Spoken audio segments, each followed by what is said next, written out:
The therapist's office smelled of lavender and defeat. Dr. Patricia Chambers watched 3-year-old Emma Martinez from across the room, her heart sinking with each passing minute of silence. The little girl sat on the floor, legs crossed, arms wrapped tightly around a worn stuffed bunny that had seen better days.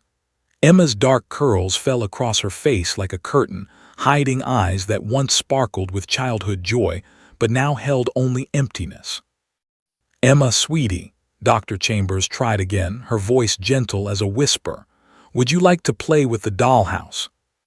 Nothing, not even a blink. This was their 4th session, and they'd made 0 progress. 17 days had passed since that night, the night that shattered a little girl's world into pieces too sharp and jagged for tiny hands to put back together. Sophia Martinez sat in the waiting room, her own hands trembling as she clutched a styrofoam cup of coffee that had long gone cold. She was 32 but looked 50, her face lined with worry and sleepless nights. Her daughter, her precious, chatty, giggly baby girl who used to narrate her entire day from the moment she woke up, had simply stopped talking, stopped playing, stopped being Emma. The door opened, and Dr. Chambers emerged with a look Sophia had come to dread. The sympathetic headshake, the practiced concern in her eyes. "Mrs. Martinez, I think Emma needs more time. The trauma she experienced." "How much more time?" Sophia's voice cracked.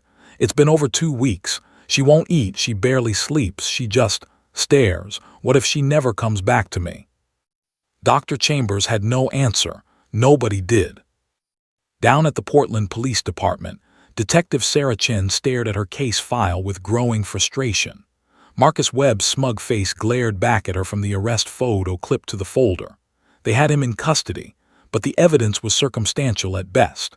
Surveillance footage showed a red sedan, matching Webb's vehicle, fleeing the Riverside Apartments parking lot. Forensics had found traces of the victim's blood in Webb's trunk, but his expensive lawyer was already crafting reasonable doubt. A neighbor walking his dog, a ride to the hospital, contamination. The defense would pick apart every piece of evidence. What they needed was an eyewitness. And they had one. A 3-year-old girl who hadn't spoken a word since witnessing a brutal near-murder from her 3rd-floor balcony.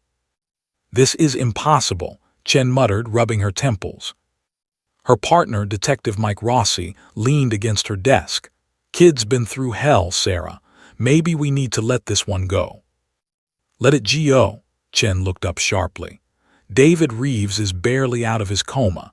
He'll need years of physical therapy, all because he parked in a spot some psychopath wanted. And Webb's going to walk free because our only witness is a traumatized toddler." "What do you want me to say? We've tried everything. Child psychologists, play therapy, interview specialists. There has to be something else." Chen pulled up her browser, typing furiously. "There's got to be a way to reach her." She spent the next 3 hours falling down a research rabbit hole, article after article about trauma-informed interviewing techniques, studies on childhood PTSD. And then, buried in a criminal justice journal, she found something that made her sit up straight. Facility dogs and child witness testimony, breaking through traumatic silence. The article detailed cases across the country where specially trained therapy dogs had helped child victims testify. Children who wouldn't speak to adults would open up to dogs. The animals provided comfort, security, a non-judgmental presence that somehow unlocked what trauma had sealed away. "Mike, look at this." She spun her monitor around. Rossi squinted at the screen. "You want to bring a dog into the investigation. Not just any dog, a certified facility dog. There's an officer in our own department who handles one, Jake Morrison and his golden retriever, Max. They work with the Victim Services Unit." "Come on, Sarah, a dog.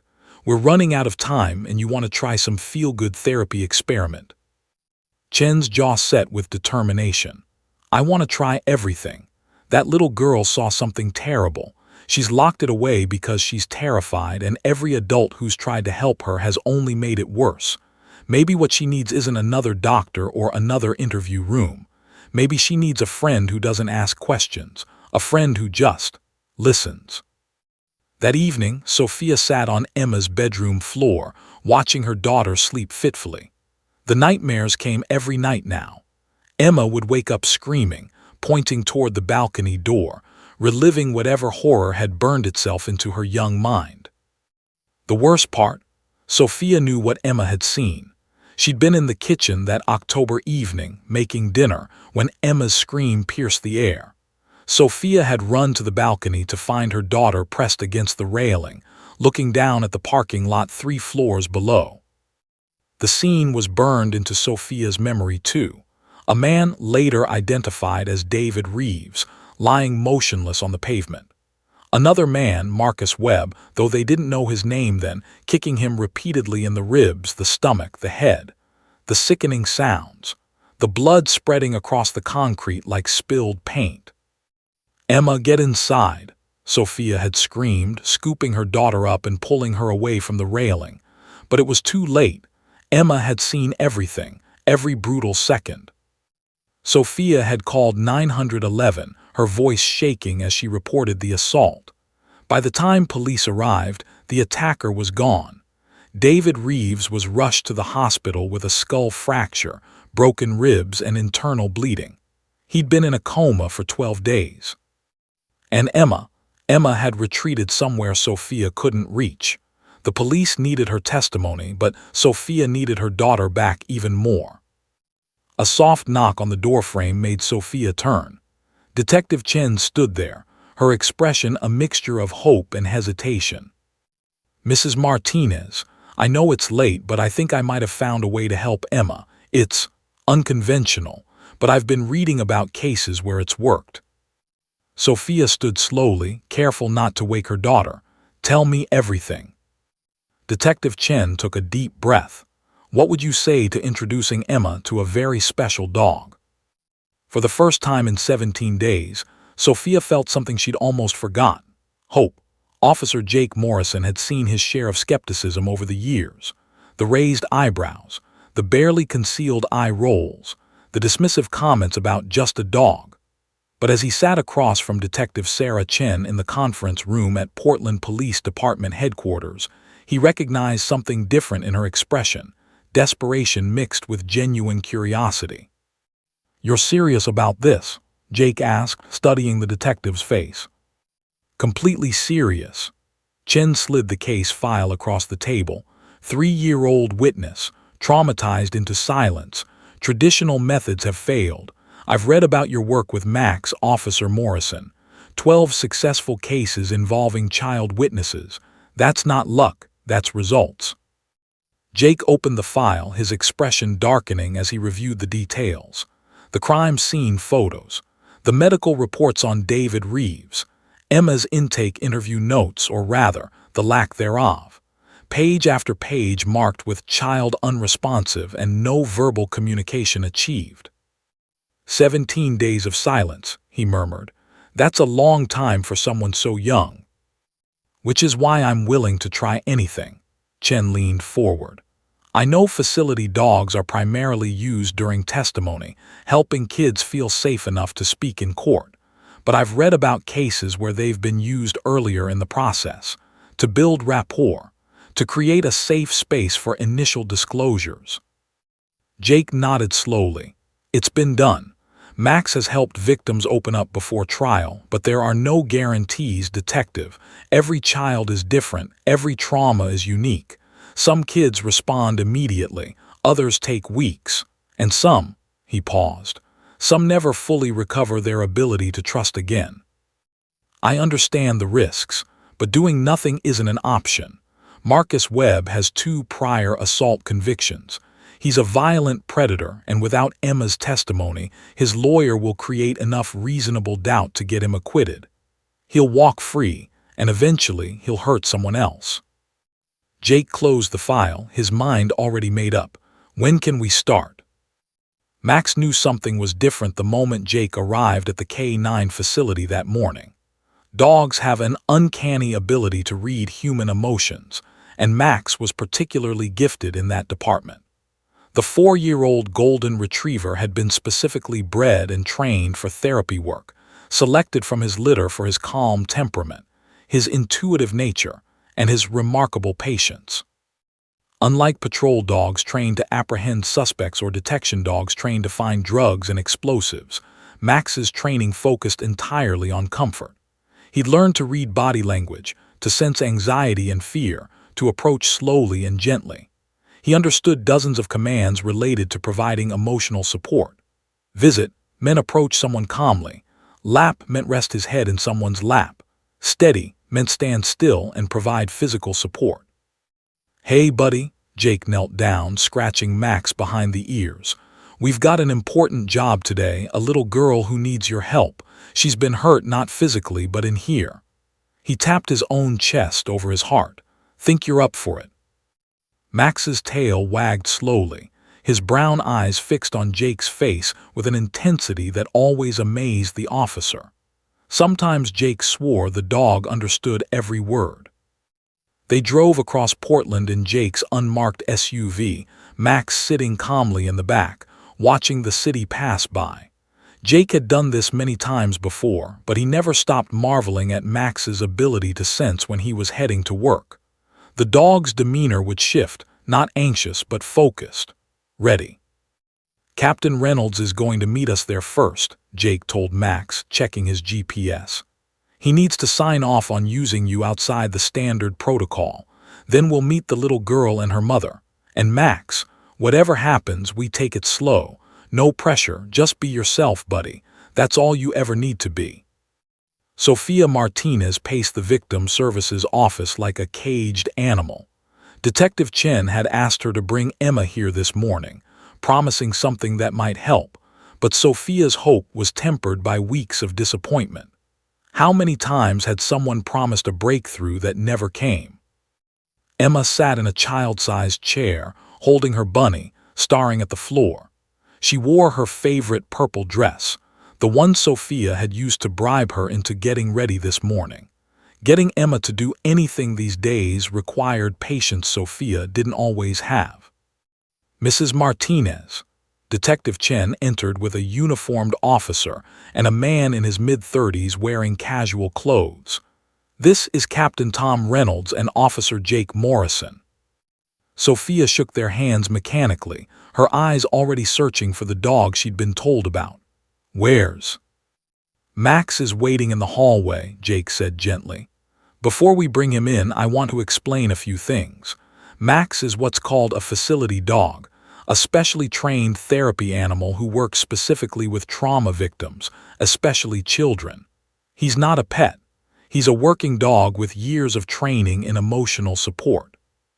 "Will he help my daughter talk?" Sophia's voice cracked. "Will he fix her?" Jake's expression softened with sympathy. "I can't promise that, Mrs. Martinez. What I can promise is that Max will meet Emma where she is emotionally. He won't push her. He won't demand anything. He'll simply be present. And sometimes that presence is enough to help children feel safe enough to express what they're holding inside." Captain Reynolds cleared his throat. "Mrs. Martinez, I want you to understand this is highly irregular. We're bending protocols here because Detective Chen believes it's necessary. But you need to give written consent for Max to interact with Emma outside of standard victim services procedures." "Where do I sign?" Sophia didn't hesitate. As the paperwork was completed, Jake studied Emma from across the room. The little girl hadn't moved, hadn't reacted to the adults talking about her. She was somewhere far away, locked in a prison of her own traumatized mind. "Okay," Jake said softly. "I'm going to get Max now. Mrs. Martinez, I want you to stay calm and positive. Children pick up on adult anxiety. Detective Chen, Captain Reynolds, I'd like you to step outside for a few minutes. Too many people can be overwhelming." Once the room was clear except for Sophia, Emma, and Jake, the officer walked to the door. He opened it slowly, and Max padded in, his tail wagging gently, his movements deliberately calm and measured. "This is Max," Jake said in a quiet, soothing voice. "Max, this is Emma." The golden retriever approached slowly, stopping several feet away from the little girl. He didn't rush forward, didn't bark, didn't demand attention. He simply sat down, his warm brown eyes fixed on Emma with infinite patience. For the first time in 17 days, Emma's gaze lifted from the floor.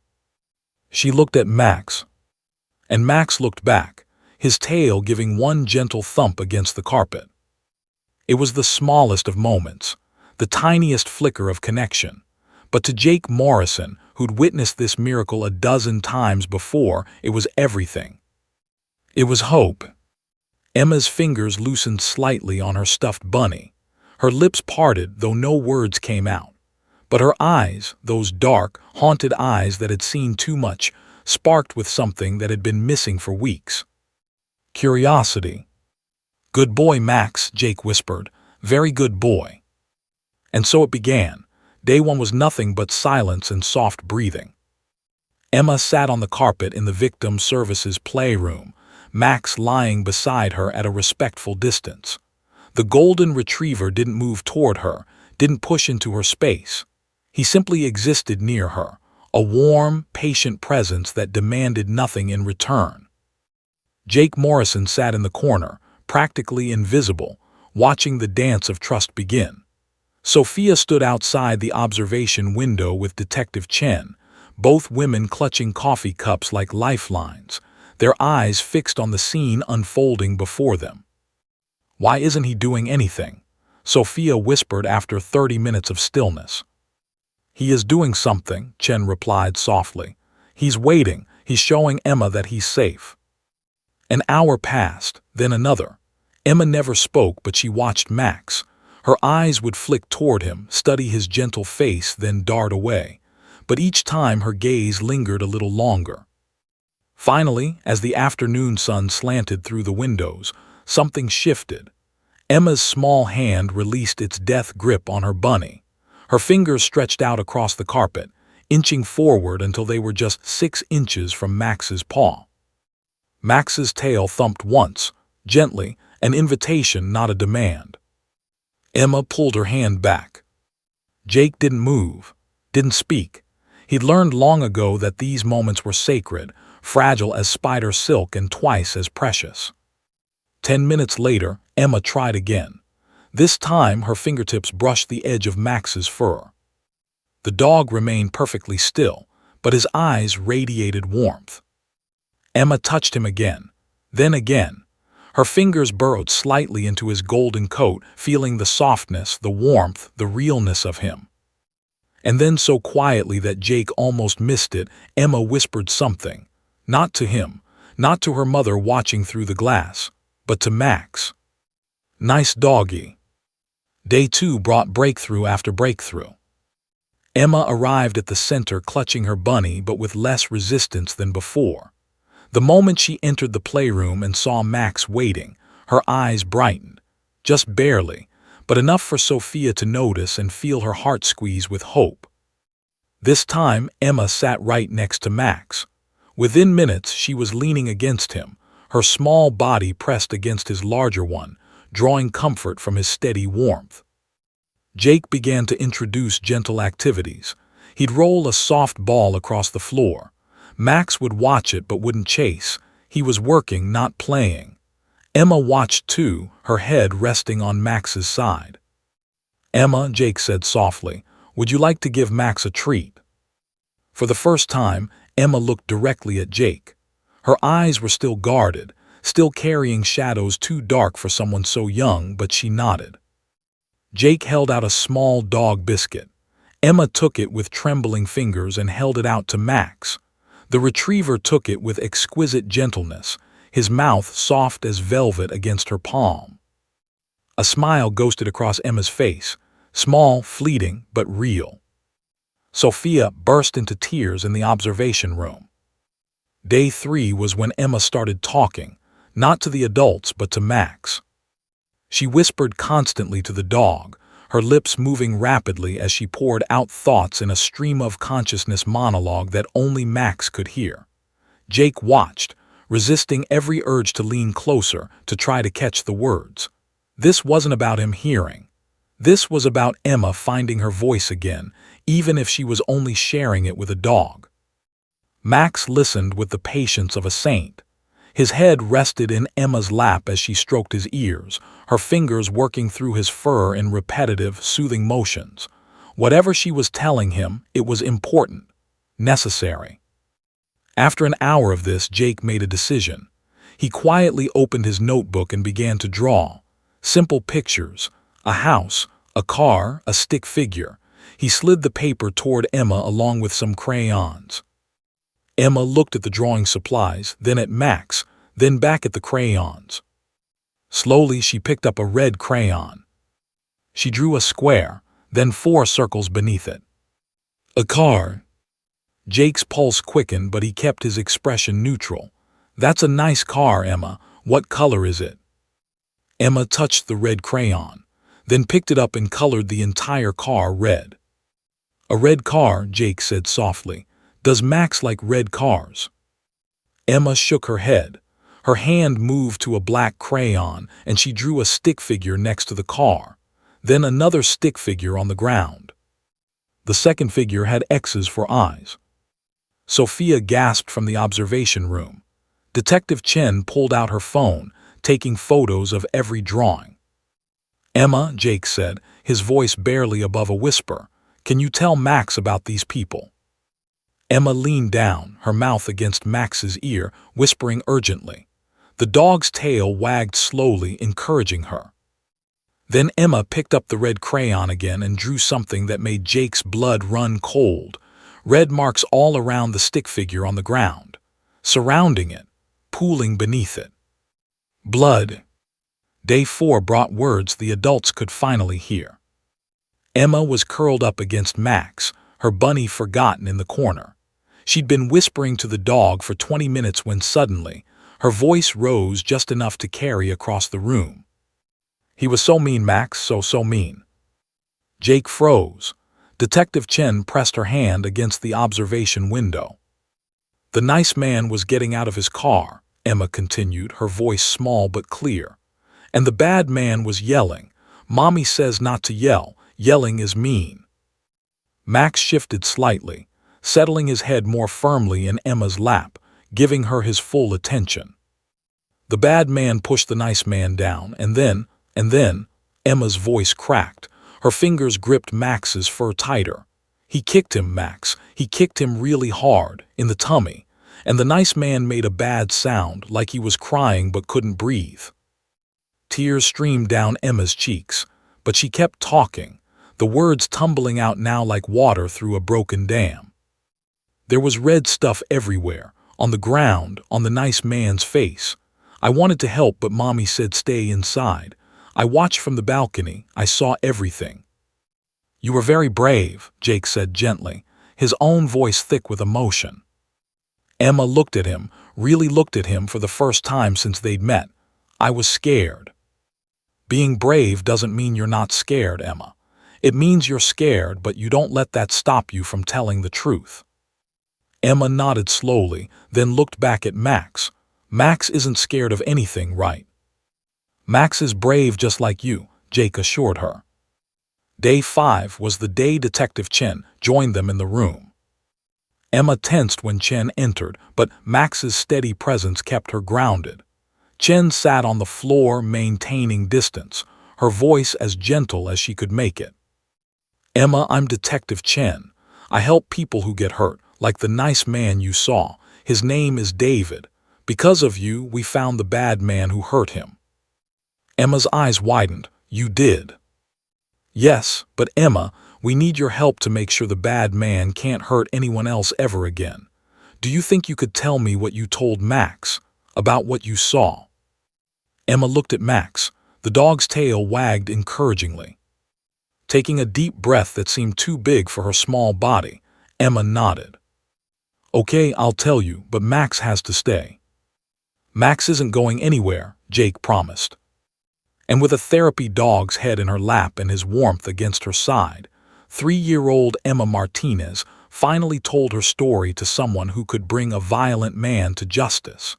Detective Sarah Chen's hands trembled slightly as she reviewed her notes from Emma's interview. The little girl had provided details no 3-year-old could fabricate. The color of the attacker's jacket black with a red stripe. The make of the car, she'd called it Boxy, which matched Webb's older model Dodge Charger. Even part of the license plate number. She remembered 2 3s together, which aligned with Webb's plate. 337 kmr. But the detail that made Chen's stomach turn was Emma's description of what Webb had said before driving away.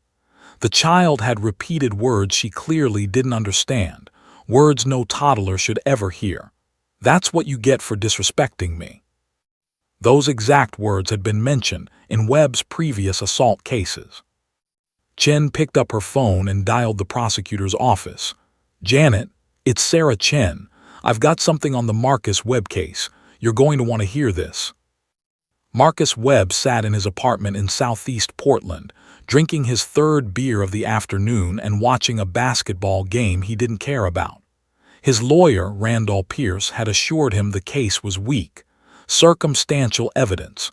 No credible witnesses. He'd be out by Christmas. Webb was a big man, 6'3", 240 pounds, built like someone who'd spent years turning his body into a weapon. At 34, he'd already served 2 stretches in county jail for assault. Both times, he'd gotten early release for good behavior. Both times, he'd sworn he was reformed. Both times, he'd been lying. The truth was, Marcus Webb had a volcanic temper and a sense of entitlement that made him dangerous. He believed the world owed him respect, and anyone who disrespected him deserved punishment. A parking spot, a perceived slight, a wrong look. It didn't take much to set him off. That night at Riverside Apartments, David Reeves had committed the ultimate sin in Webb's mind. He'd taken Marcus's spot. Never mind that it was public parking. Never mind that Webb didn't even live in that complex. In Marcus Webb's twisted worldview, that spot was his because he wanted it. When Reeves had politely suggested Webb could park in any of the dozen empty spaces nearby, Webb had seen red. Now, finishing his beer and crushing the can, Webb figured he'd gotten away with it. Sure, they'd arrested him, but his lawyer said the evidence wouldn't stick. There was no way they could prove anything beyond reasonable doubt. His phone rang. Randall Pierce's name flashed on the screen. "Yeah," Webb answered. "Marcus, we have a problem." Pierce's usually confident voice carried an edge of concern.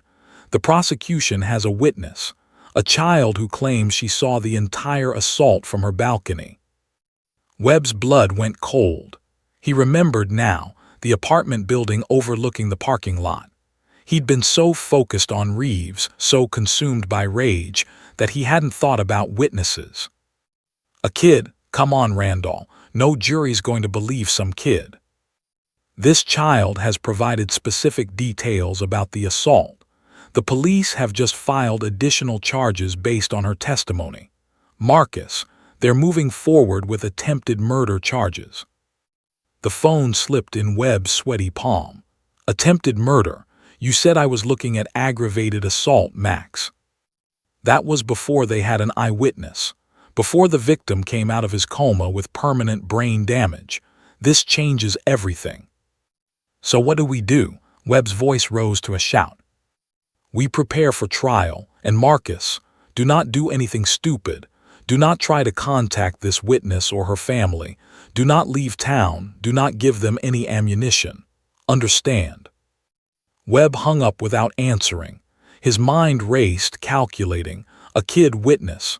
Some brat who'd seen him lose his temper. This couldn't be happening. He grabbed another beer, trying to calm down, trying to think. But the only thought that kept circling his brain was, "I should have looked up." The arrest warrant was executed at 6 a.m. on a cold November morning. Detective Chen insisted on being there personally, along with 4 uniformed officers and Officer Jake Morrison, though Max stayed in the car for this particular operation. Webb answered his door in boxer shorts and a stained t-shirt, squinting against the early morning light. The confusion on his face lasted exactly 2 seconds before he understood what was happening. Marcus Webb, you're under arrest for attempted murder in the first degree, aggravated assault and felonious assault, Chen announced, her voice hard as steel. Turn around and put your hands behind your back. This is bullshit, Webb shouted, but he complied. He knew resisting would only make things worse. I already got arrested for this. This is double jeopardy. No, Mr. Webb, this is new evidence leading to upgraded charges. You have the right to remain silent. As Chen read him his Miranda rights, Webb's neighbor, an elderly woman named Mrs. Patterson, watched from her doorway. She'd lived next to Marcus Webb for 3 years and had called the police on him twice for domestic disturbances with his ex-girlfriend. She wasn't surprised to see him in handcuffs, only surprised it had taken this long. About time, she muttered, closing her door. At the Multnomah County Courthouse, Assistant District Attorney Janet Olivera reviewed Emma's recorded interview for the 15th time. She was 47, a veteran prosecutor with a reputation for being tough but fair. She'd handled hundreds of violent crime cases, but this one was different. This one hinged entirely on the testimony of a 3-year-old child. Her colleague, Ada Marcus Chen, no relation to Detective Sarah Chen, leaned against her office doorframe. You really think you can get a conviction with a toddler as your star witness? That toddler provided details that match every piece of physical evidence we have, Olivera replied sharply. She's credible, Marcus.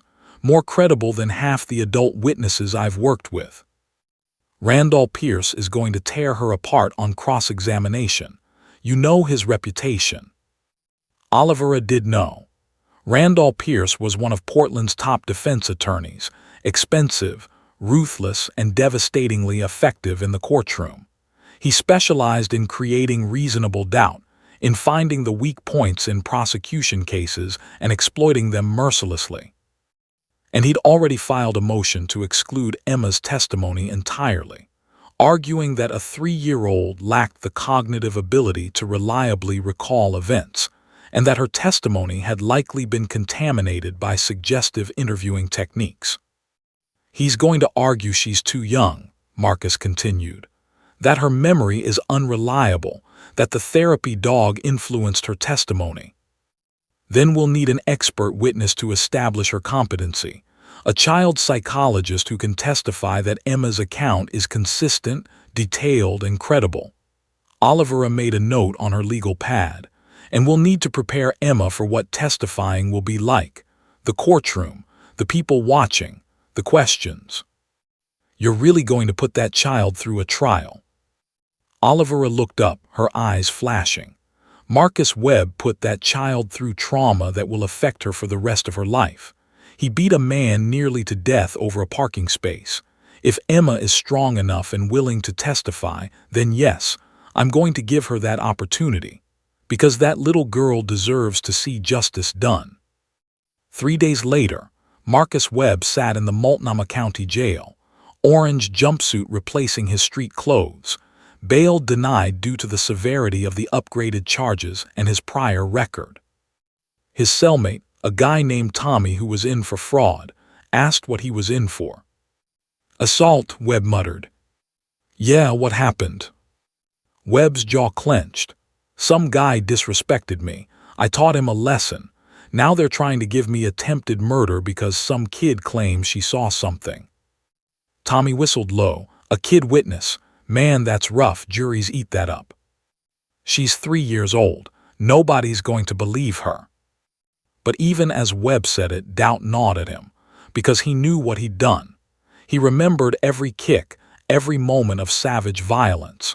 He remembered the satisfaction he'd felt as David Reeves crumpled beneath his fists and boots. And somewhere, somehow, a child had watched it all. For the first time since his arrest, Marcus Webb felt something unfamiliar crawl through his chest. Fear.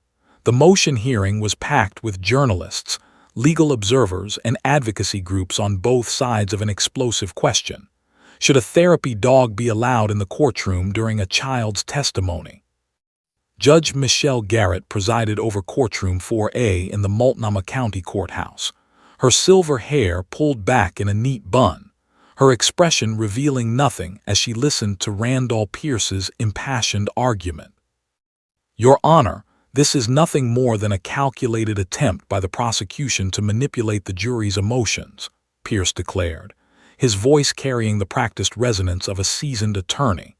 A child witness is already inherently sympathetic, but a child witness with a dog, that's prejudicial theater designed to bypass rational deliberation and appeal directly to the jury's hearts instead of their minds. Pierce paced before the bench, warming to his theme. The presence of a therapy animal sends an unmistakable message to the jury. This witness is so fragile, so traumatized, that she requires extraordinary accommodation. That implicit message prejudices my client before a single word of testimony is heard. It transforms the courtroom from a neutral venue of justice into a stage set designed to portray Marcus Webb as a monster. Ada Janet Oliveira rose to respond, her voice calm but firm. "Your Honor, the defense is conflating accommodation with prejudice. Under Oregon Evidence Code 616.2, the court has discretion to provide reasonable accommodations for vulnerable witnesses. Emma Martinez is 3 years old. She witnessed a brutal assault that left her psychologically traumatized. Traditional testimony methods have failed. The therapy dog doesn't change her testimony. It enables her to give testimony at all." "Enables testimony that wouldn't otherwise exist," Pierce shot back. "Which raises the question, if this child can only speak with a dog present, how reliable is that testimony? What we're really discussing is whether the prosecution should be allowed to manufacture witness competency through emotional props." Judge Garrett held up a hand. "Mr. Pierce, I've reviewed the case law extensively. Washington, California, and New York courts have all allowed facility dogs during child testimony. The precedent is clear. Precedent based on flawed reasoning, Your Honor. Those decisions prioritize witness comfort over defendant rights. The Sixth Amendment guarantees my client the right to confront witnesses against him. How can effective cross-examination occur when the witness is literally clinging to a dog for emotional support? The same way it occurs when any vulnerable witness testifies," Oliveira countered. "The dog doesn't answer questions, doesn't coach responses. It simply provides comfort, the same comfort a parent or guardian might provide, except without the risk of influencing testimony through verbal or physical cues." Judge Garrett leaned back in her chair, steepling her fingers. "I'm going to take a 30-minute recess to review the additional briefing both parties have submitted. We'll reconvene at 11:30. In the courthouse cafeteria, Sophia Martinez sat with Emma and Officer Jake Morrison. Max lay under the table, his presence steady and calming.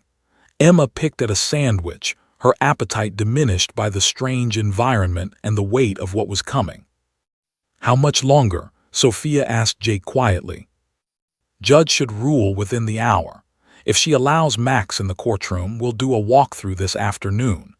Emma needs to see the space, understand where she'll sit, where the jury will be. Familiarity reduces anxiety." Emma tugged on Jake's sleeve. "Will Max stay with me the whole time?"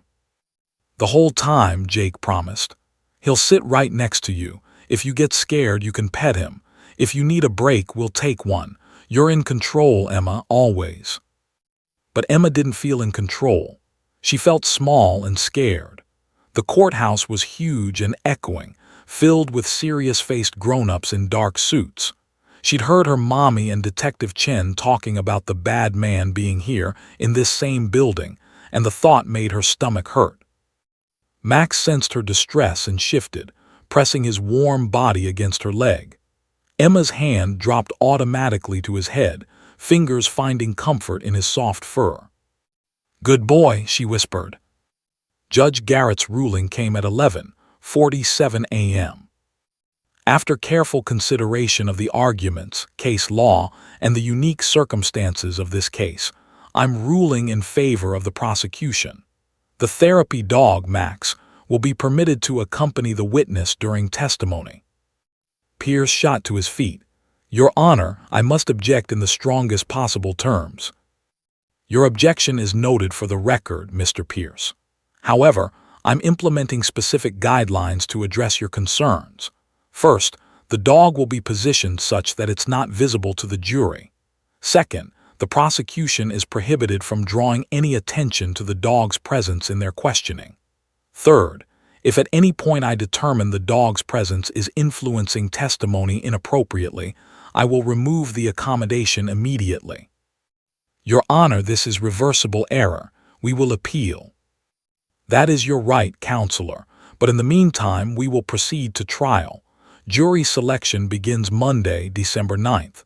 Trial is set for December 16th. This hearing is adjourned." The gavel fell like a gunshot.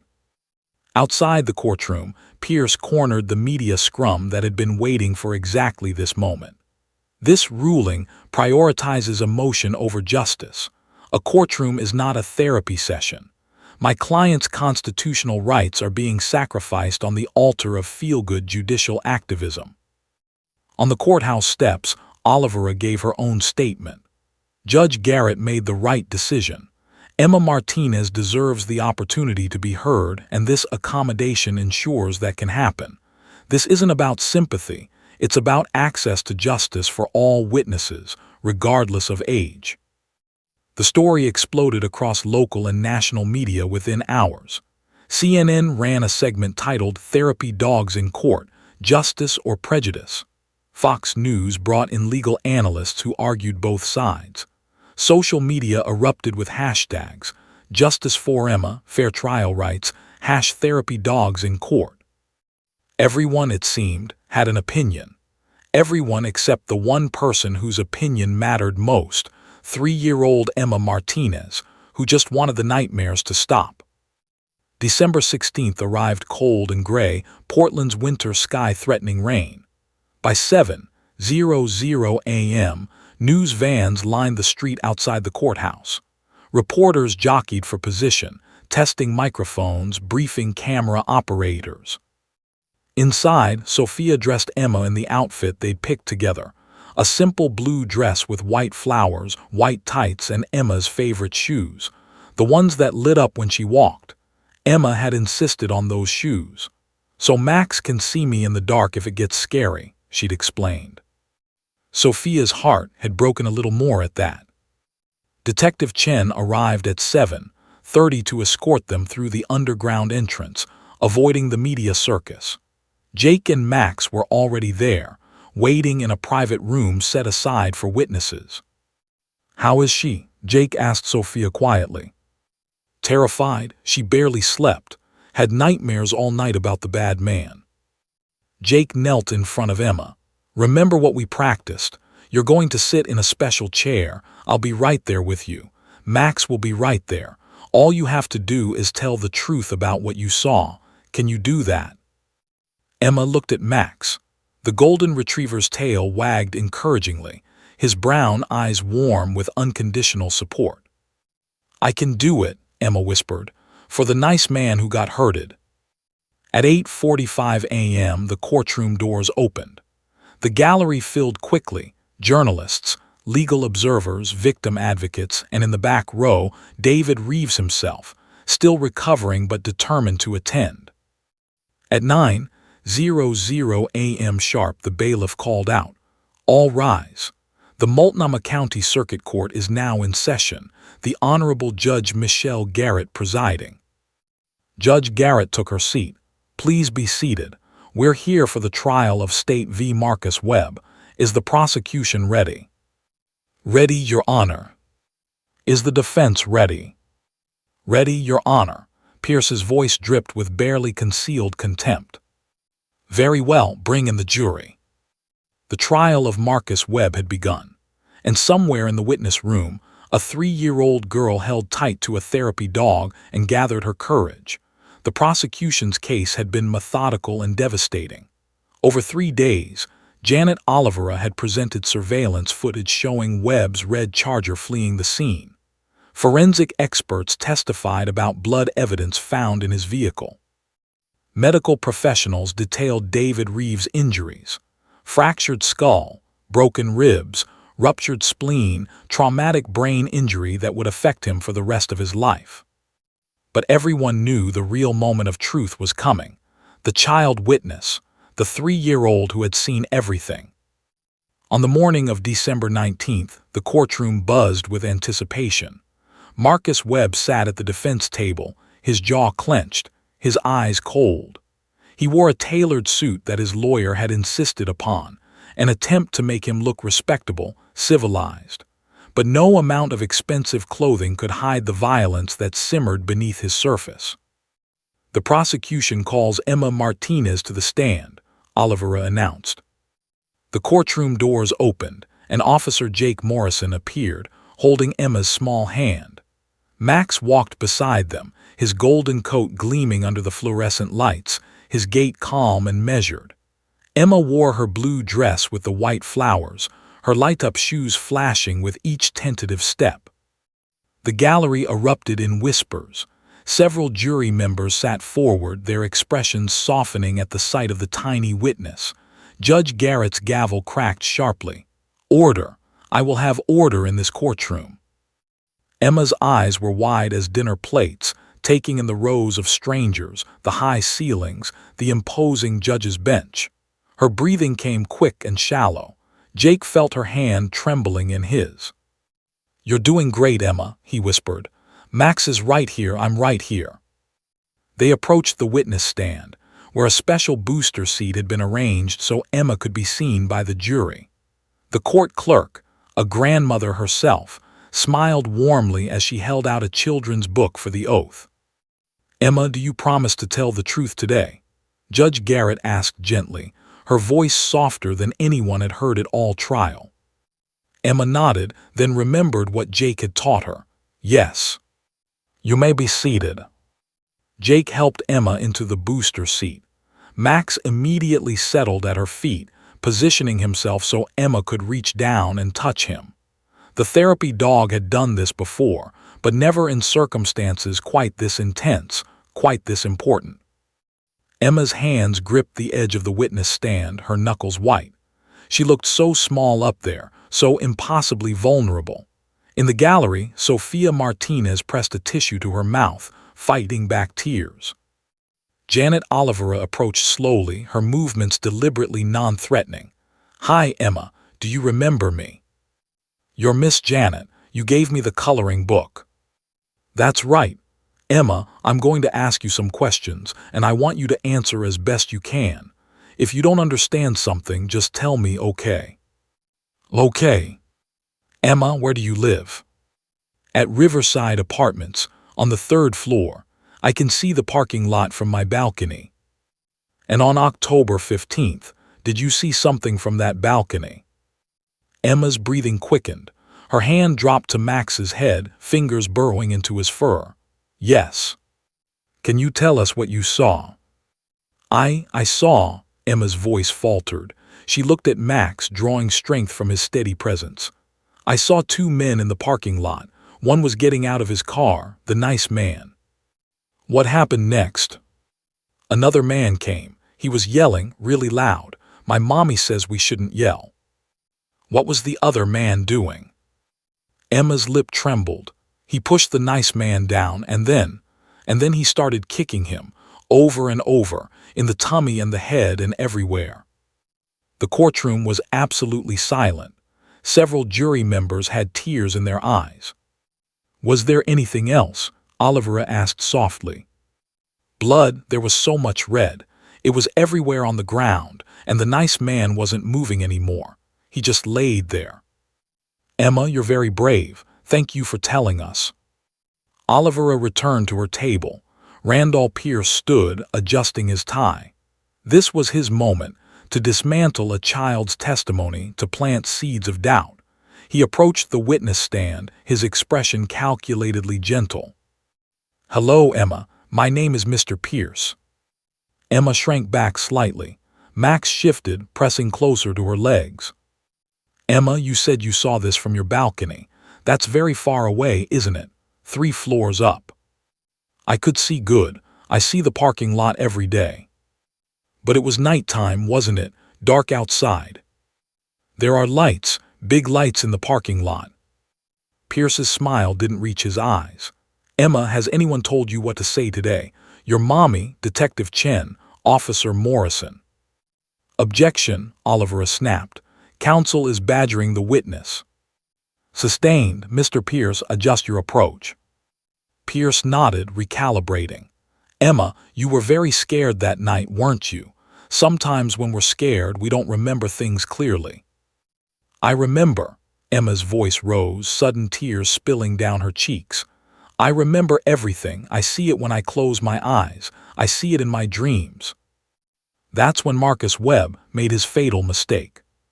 Frustrated by Emma's insistence, angry at the sympathy she was generating, he leaned forward at the defense table. His face twisted into a sneer just for a second, but Emma saw it. She saw him. The man from the parking lot. The bad man. The one who kicked and kicked and kicked until the nice man stopped moving. Emma's entire body went rigid.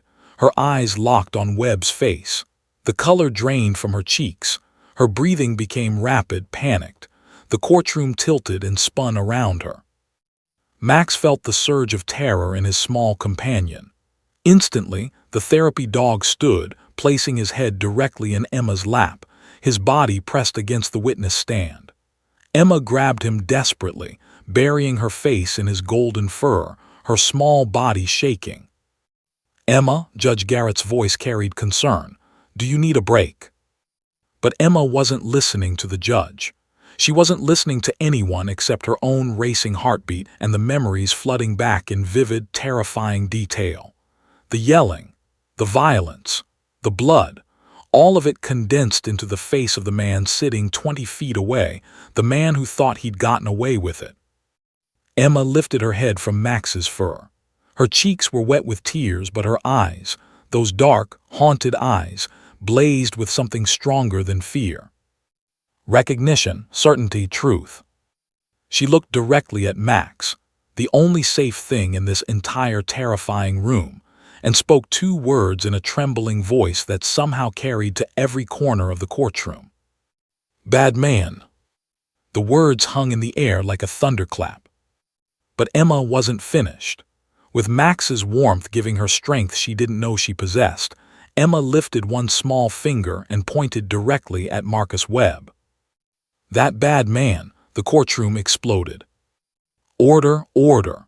Judge Garrett's gavel cracked repeatedly against the bench, but the chaos had already erupted. Reporters were typing frantically. Spectators gasped and murmured. Defense attorney Randall Pierce shot to his feet, his face flushed red. Your Honor, I move for an immediate mistrial. This display is precisely the kind of prejudicial. Motion denied. Sit down, Mr. Pierce. Judge Garrett's voice cut through the noise like a blade.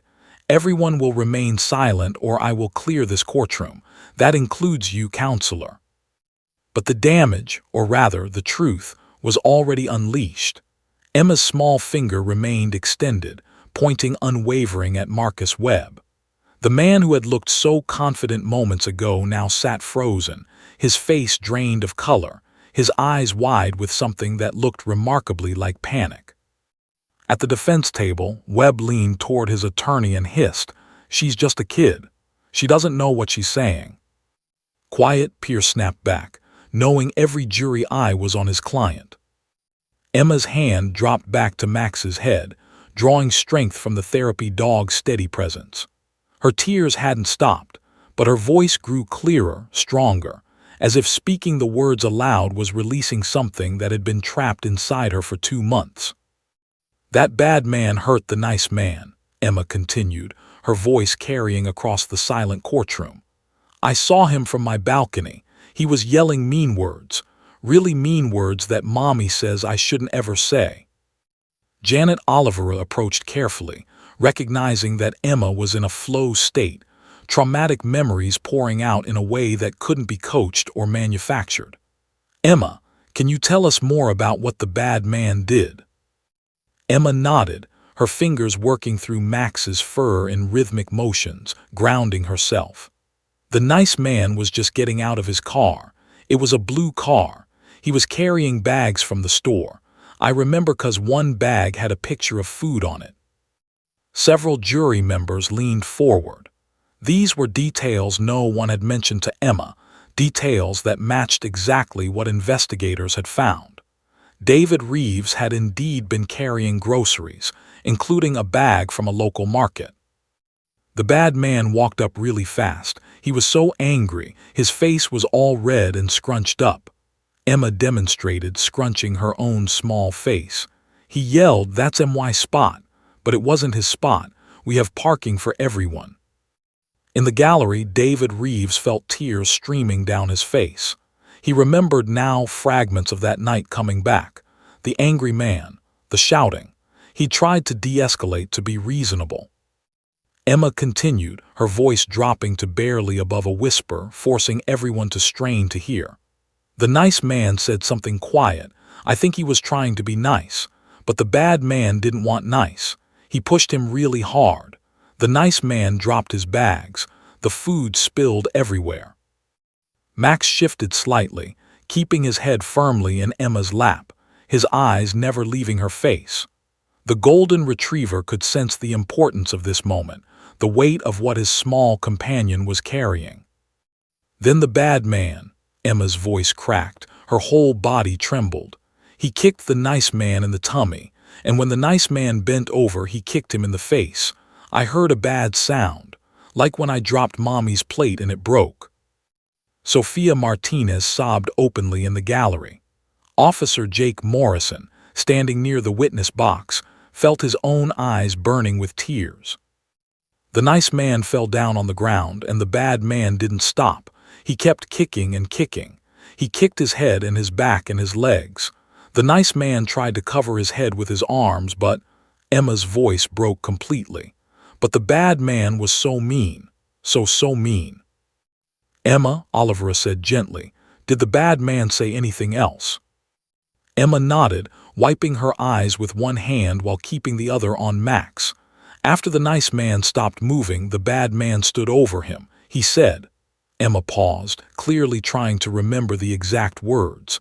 He said, "That's what you get for disrespecting me." The courtroom went utterly still. Those words, those exact words, had never been released to the media. They were known only to investigators and to Marcus Webb himself, who had used that identical phrase in his 2 previous assault cases. Webb's attorney stared at his client with barely concealed horror. There was no way a 3-year-old could have known that phrase unless she'd actually heard it. "Then what happened?" Olivera asked. "Then he got in his car and drove away really fast. The tires made a screaming sound, and I yelled for Mommy because the nice man wasn't moving and there was so much red everywhere." Emma's voice rose with the memory. "Mommy called 911. I heard her telling them to hurry. She said a man was hurt really bad. She said, 'Please hurry.'" Emma looked directly at the jury now, her tear-stained face holding an honesty that no adult performance could match. "I was scared he was dead, like my goldfish that died, but Mommy said the ambulance would help him. Did they help him? Is the nice man okay?" Judge Garrett's voice was thick with emotion. "The man is recovering, Emma, thanks to you." Emma turned her gaze back to Marcus Webb, and this time there was no fear in her eyes. Only a child's pure sense of right and wrong. "You hurt him really bad, that was mean. You shouldn't hurt people, that's the rule. Even I know that, and I'm only 3. The simplicity of the statement hit harder than any legal argument could have. A 3-year-old explaining basic morality to a grown man who had beaten someone nearly to death over a parking space. Randall Pierce rose for cross-examination, but his heart wasn't in it. "Emma, isn't it possible you're confused? That maybe you saw someone who looked like my client?" Emma shook her head firmly. "No, it was him. I remember his face. I remember his jacket, it was black with a red line on the arm. I remember his car, it was red and boxy. I remember the 2 3s on his car number. And I remember his mean face." Pierce tried again, "But it was dark and you were far away." "I saw him. Emma's voice rang out with a force that startled everyone. "I saw what he did. Why won't you believe me? I'm telling the truth. Max knows I'm telling the truth." As if in response, Max's tail thumped once against the floor. A small gesture, but one that several jury members noticed and smiled through their tears. Pierce had no more questions. He returned to his seat, knowing the battle was lost. As Emma was helped down from the witness stand, still holding Max's leash, she walked past the defense table. Marcus Webb stared at her, this tiny child who had destroyed his carefully constructed denials with nothing but the truth and a therapy dog's support. Emma stopped, looked up at him, and said quietly, "You should say sorry to the nice man." Then she walked away, Max padding beside her, leaving Marcus Webb to face the consequences of his violence for the first time in his life. The prosecution rested its case. The jury deliberated for 3 hours and 42 minutes. To those waiting, it felt like 3 years. Sofia Martinez sat in the victim services room, Emma curled up asleep in her lap, exhausted from the emotional ordeal of testifying. Max lay at their feet, his presence a comfort even in sleep. Officer Jake Morrison stood by the window, watching rain streak down the glass, wondering if he'd done enough to protect the little girl who'd shown more courage than most adults he'd known. Detective Sarah Chin paced the hallway outside, replaying Emma's testimony in her mind. The raw honesty, the devastating details, the moment she'd pointed at Webb and called him what he was, a bad man. At 4:47 p.m., the bailiff's announcement crackled through the courthouse intercom. The jury has reached a verdict. The courtroom filled quickly. Marcus Webb was led in wearing handcuffs, his earlier arrogance replaced by visible anxiety. His mother sat in the back row, crying quietly into a tissue. Even she couldn't deny what her son had become. Randall Pierce stood beside his client, his jaw tight. He'd done his job, mounted a vigorous defense, but sometimes the truth was simply too powerful to overcome. Judge Garrett took her seat. Has the jury reached a verdict? The forewoman, a middle school teacher named Patricia Hallbrook, stood. "We have, Your Honor." "On the charge of attempted murder in the first degree, how do you find?" "We find the defendant, Marcus Webb, guilty." Webb's legs nearly buckled. His attorney grabbed his arm to steady him. "On the charge of aggravated assault in the first degree." "Guilty." "On the charge of felonious assault." "Guilty." The courtroom erupted in applause. Judge Garrett made no move to silence it this time. Justice, after all, deserved to be celebrated. Sophia heard the news via text message from Detective Chen. She looked down at Emma, who was just waking up, rubbing her eyes with small fists. "Baby," Sophia whispered, voice breaking. "They believed you. Everyone believed you. The bad man is going to jail." Emma looked up at her mother with those dark eyes that had seen too much. Forever. For a very, very long time. Emma nodded slowly, then looked at Max. "We did good, Max. We told the truth." Max's tail thumped in agreement. 6 weeks later, on a cold January morning, Marcus Webb stood before Judge Garrett for sentencing. David Reeves sat in the front row, still walking with a cane, still dealing with persistent headaches and memory issues that doctors said might never fully resolve. "Mr. Webb," Judge Garrett began, her voice carrying the weight of judicial authority, "you have been convicted of a brutal, senseless assault that nearly cost a man his life.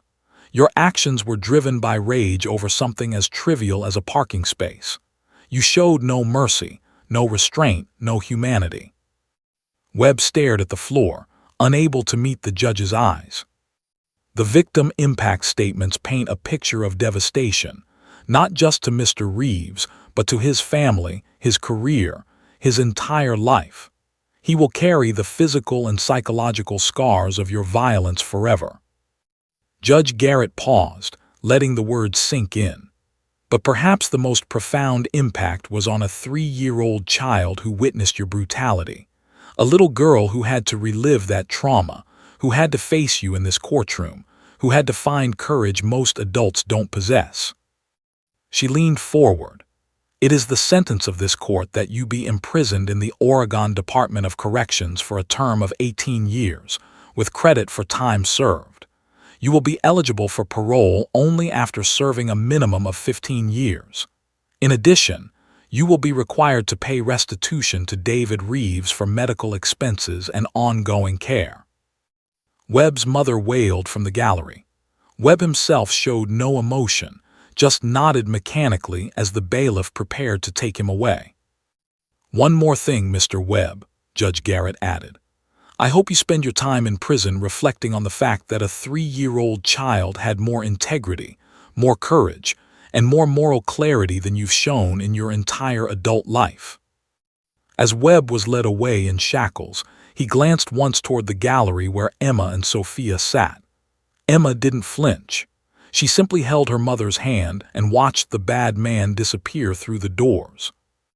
Emma's story didn't end with a verdict. It sparked a movement. Within 3 months, Oregon passed the Emma's Law, legislation formally allowing certified facility dogs to accompany vulnerable witnesses during testimony in criminal trials. Washington and California followed suit. National news outlets featured Emma's story, her identity protected, highlighting the powerful role therapy animals could play in helping trauma survivors access justice. Officer Jake Morrison and Max received commendations from both the Portland Police Department and the National Association of Facility Dogs. But Jake knew the real hero was a 3-year-old girl who refused to let fear silence her truth. Emma began intensive play therapy to process her trauma.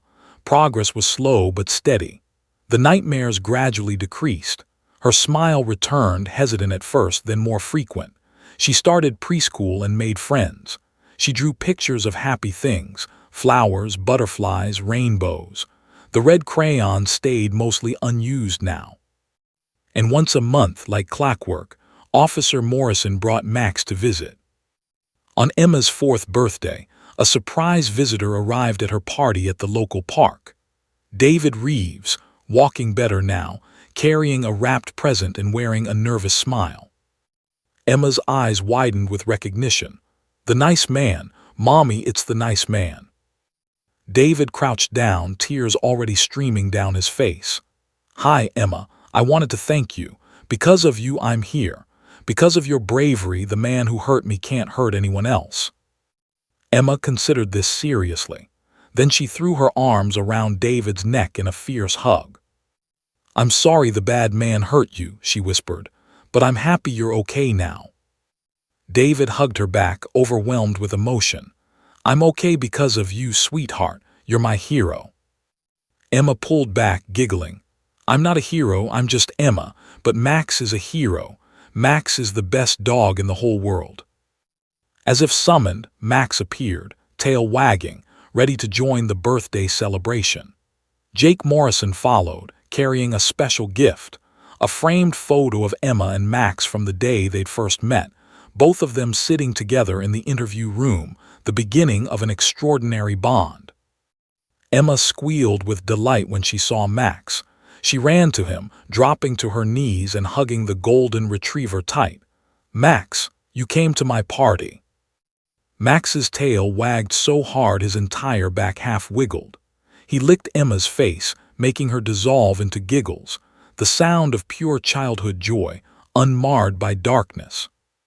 Sophia watched from nearby, tears of gratitude streaming down her face. Her daughter, her brave, beautiful daughter, was healing.